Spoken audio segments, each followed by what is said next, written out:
Hey, everyone, and welcome. My name is Amy Weber. I am co founder of Speak, Learn, and Play here in Brooklyn, and I am a child therapist and parent coach. This month at Speak, Learn, and Play, we are talking all about belonging. And today, specifically, I want to talk about what happens when your child feels different and how we can support identity, confidence, and self acceptance. So, we want to start by talking about not just what happens when your child is different on paper, not just the diagnosis, an IEP, a sensory profile, an evaluation report, or a teacher email with the phrase, struggles with transitions, which frankly could describe most adults before coffee. I want to talk today about the deeper experience of feeling different, feeling like other kids seem to know the rules you missed, feeling like your body reacts more strongly than everyone else's, feeling like you are always the one being reminded, redirected, helped, watched, corrected, or pulled aside. Feeling like the world was built with a set of instructions everyone else got, and you are trying to assemble the furniture using vibes and panic. Many neurodivergent kids know they are different long before adults explain why. They notice. They notice who gets in trouble more. They notice who needs breaks. They notice who has to leave the classroom. They notice who gets reminders for the same thing again and again. They notice when other kids seem to move through the day more easily.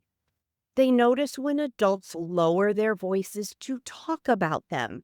They notice when their needs are treated like problems. And because children are meaning makers, they start building a story about what those differences mean. Sometimes that story is my brain works differently. Sometimes it's some things are harder for me and some things are easier. And sometimes, if we're not careful, the story becomes I am annoying. I am too much. I am bad at being a kid. Everyone else can do that. What is wrong with me? So today, our focus is this. Our job is not to convince neurodivergent kids that they are just like everyone else. Our job is to help them understand themselves with language, dignity, and hope. So, why do many neurodivergent kids feel othered? Let's start with that. Othered means feeling separate, different in a way that makes you feel outside the group. For neurodivergent kids, that can happen in obvious ways. Maybe they go to therapy while their siblings are going to soccer. Maybe they have accommodations at school. Maybe they wear headphones. Maybe they need a visual schedule. Maybe they have a meltdown at a birthday party. Maybe they struggle with handwriting, reading, attention, flexibility, emotional regulation, social nuance, sensory input.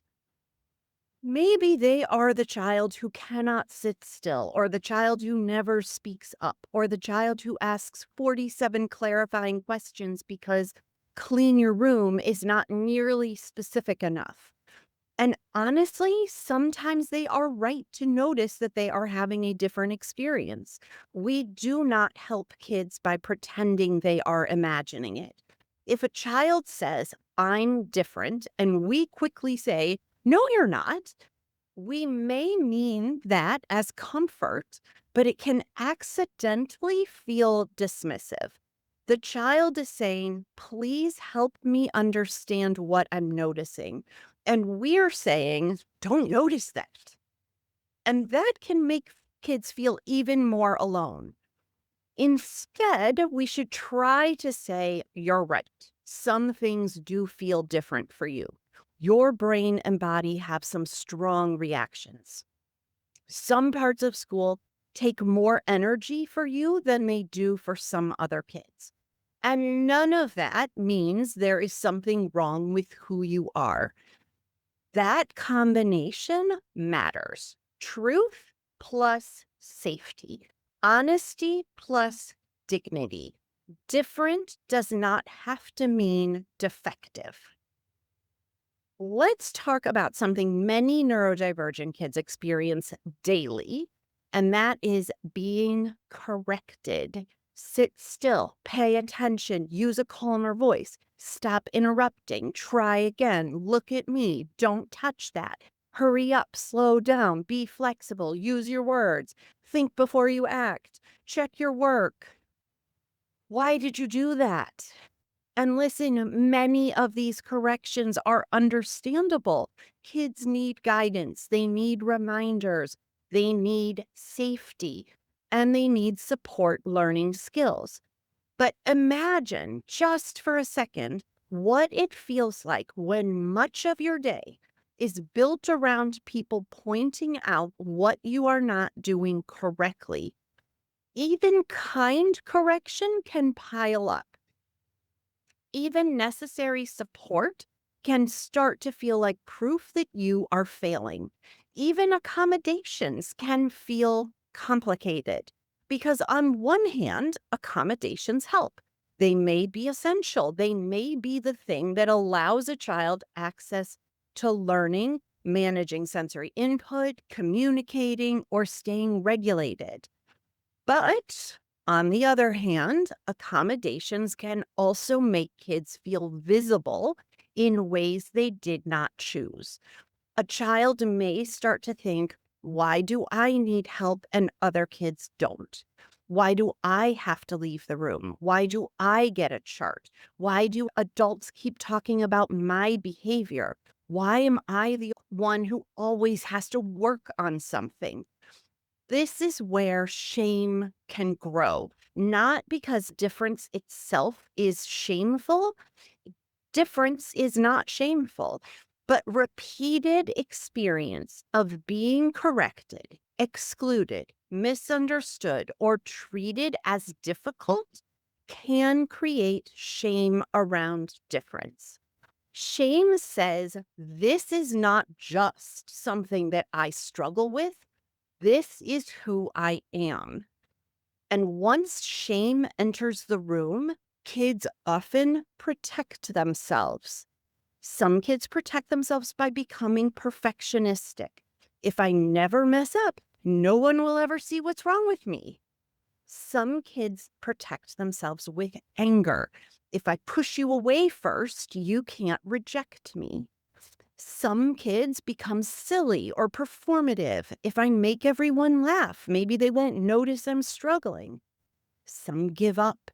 If I'm already bad at this, why bother trying? Some say, I don't care, which often means I care so much that it hurts. So when we support identity and self-acceptance, we are not just being warm and fuzzy. We are protecting kids from the belief that struggle equals defectiveness. So how can we have honest, strength-based language? A lot of parents worry that if they name a diagnosis, a difference, or a challenge, it will make their child feel worse. And that makes perfect sense. Parents want to protect their kids. You do not want your child walking around feeling labeled, limited, or reduced to a list of symptoms. But silence does not prevent kids from noticing difference. Silence just leaves them alone to interpret it. And kids are not always gentle storytellers. Without language, children may fill in the blanks with explanations like, I'm dumb, I'm bad, I'm weird, I ruin everything, nobody else needs this much help. This is why honest, strengths-based language matters so much. Strengths-based language is not pretending everything is wonderful. It is not saying ADHD is a superpower while your child is crying over a backpack that appears to contain every worksheet since the dawn of civilization. It is not saying autism means you are magical when your child is exhausted from trying to survive a noisy cafeteria. Strengths based language means we tell the whole truth with respect. For example, your ADHD brain is really good at big ideas, noticing interesting things, and moving fast. It can also make planning and stopping harder. Your autistic brain notices patterns and details other people may miss. It can also make unexpected changes feel really stressful. Your sensory system is sensitive. That means you may notice sounds, textures, and feelings more strongly. That is real, and we can support it. Anxiety makes your brain try to protect you. Sometimes it protects you too loudly. Dyslexia means reading may take more effort, but it does not mean that you are not smart. Your brain processes language differently. Notice that structure. We name the difference, we name the strength, we name the challenge, we make room for support. No shame, no sugarcoating, no pretending the hard parts are actually secret glitter. Kids deserve honest language they can grow into. So, how do we help kids build an identity beyond diagnoses and struggles? Let's face it, a diagnosis can be incredibly helpful. It opens doors to support, it can explain patterns, it can help families stop blaming the child or blaming themselves. It can help kids understand, oh, I'm not broken. There is a reason that this has been hard. But a diagnosis should never become the whole identity. Your child is not just autistic, not just ADHD, not just anxious, not just gifted, not just dyslexic, not just sensory sensitive, not just behavioral, not just the kid who struggles in school. Your child is a whole person. They may be funny, intense, thoughtful, curious, dramatic, inventive, sensitive, justice oriented, stubborn, musical, athletic, artistic, analytical, kind, observant, brave, skeptical, affectionate, logical, weird in the best way, or passionately committed to a topic no one else in the family fully understands. Side note, if you have ever received a 42-minute lecture about ancient Egypt, elevators, Pokemon evolution chains, subway maps, or the emotional complexity of Minecraft villagers, you may be parenting a child with a beautifully specific mind. We want kids to know my struggles are part of my story, but they are not the title of my story. My needs are real, and so are my strengths. A helpful parent reflection is, what story is my child beginning to tell themselves about who they are? Are they telling themselves, I am always in trouble? I am too hard for people? I am the smart kid, so I'm not allowed to struggle? I'm the difficult one. I'm the weird one. I'm the one who ruins things. Or are they beginning to tell a more complete story? My brain works differently. I have things I'm working on. I also have things I'm good at. I can ask for what I need. I am still learning. I am not alone.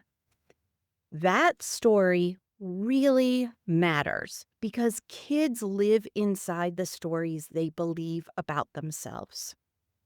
So, let me give you some practical tips. Number one, use neutral, accurate language about differences. Neutral language means we describe differences without panic, apology, or shame. For example, your brain has a hard time shifting quickly. Your body is telling us that sound is too much. Writing by hand takes a lot of energy for you. Your feelings get big very fast. Your brain likes to know the plan. You need more movement than some kids. That kind of language helps children understand themselves without feeling judged. Compare that to language like, oh, you're so dramatic. You're too sensitive. You're being lazy. You're impossible. You never listen. Those phrases turn a need or difficulty into an identity. Neutral language gives kids a map. Shaming language gives them a wound. And to be clear, parents are human. We all say things badly sometimes. That is why repair matters. You can always go back and say, I said you were being dramatic. I'm sorry. What I should have said is that your feelings got really big, and I want to understand what happened. That kind of repair teaches your child that language matters and that people can correct themselves too. Tip number 2, name strengths and challenges together. Some kids only hear about their struggles. Other kids only hear about their strengths, which can lead to pressure to always be exceptional. Both can feel limiting. A child who is always told what is hard may feel defective. A child who is always told they are brilliant may feel terrified to struggle. We want balanced language. Something like, you are incredibly creative and organizing your ideas on paper can be hard. You care a lot about fairness, and sometimes your frustration comes out too sharply. You notice details, and sometimes those details make it hard to move on. This helps a child hold complexity. They do not have to all be strength or struggle. They can be both, because all humans are both. Honestly, adulthood is mostly discovering that you can be insightful and still lose your keys while holding them. Practical tip number 3, help kids find mirrors. Kids need to see people who reflect parts of them. That might be characters in books or shows. It might be athletes, artists, scientists, activists, entrepreneurs, musicians, writers, creators who talk openly about learning differences, autism, ADHD, anxiety, sensory needs, or feeling out of place. It may be an older neurodivergent kid or adult who can say, yep, I've been there. The goal is not to create a perfect role model. The goal is to help your child feel less alone. You might say, his brain works a little like yours. She also has a hard time with loud places. That character asks a lot of questions too. This person talks about needing movement to think. This athlete has ADHD and has learned ways to work with his brain. When kids find mirrors, they start to understand, I am not the only one. There are people like me who grow up. There are people like me who have friends, jobs, families, creativity, humor, and purpose. Representation is not just a nice bonus, it can be an antidote to shame. Tip number 4, teach self-advocacy scripts. Self-advocacy does not mean a child has to explain their whole nervous system to a substitute teacher while holding a broken pencil and trying not to cry. It means giving them language they can actually use. Scripts like, my brain works better when I can see the steps. I need a minute before I answer. Can you say that another way?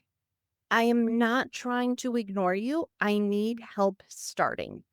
Loud sounds make it hard for me to think. I need a break so I can come back. I understand better when you show me. Can I write it down instead of saying it out loud?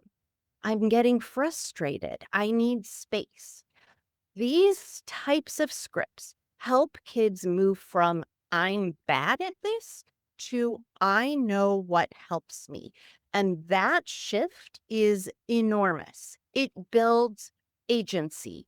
It also helps adults respond better because children are not always going to have a beautifully regulated, therapist approved explanation ready in the moment. Sometimes we need to practice the words before the hard moment. Practical tip number 5, celebrate preferences and quirks without making a kid perform. This is subtle but important. Many neurodivergent kids have strong interests, unusual humor, intense preferences, unique style, or very specific ways of seeing the world. And these things can be wonderful. They may be part of what makes your child deeply themselves. Celebrate that. Let them love what they love. Let them wear the soft shirt every Thursday. Let them organize their rocks. Let them talk about trains. Let them create elaborate imaginary worlds. But be careful not to turn their uniqueness into a performance. Sometimes adults accidentally do this. Tell grandma all about your special interest. Show everyone your little routine. Do the funny voice. Tell them that fact you told me. Even when meant lovingly, it can make a child feel displayed. Instead, we can protect the child's ownership of who they are. You might ask the child privately, do you want to share that or keep it just for us? Would you like to tell them or would you rather not?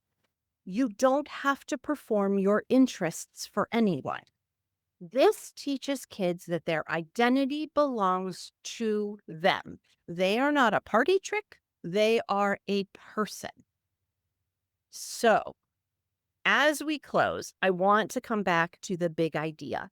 Neurodivergent kids often know they are different long before adults explain why.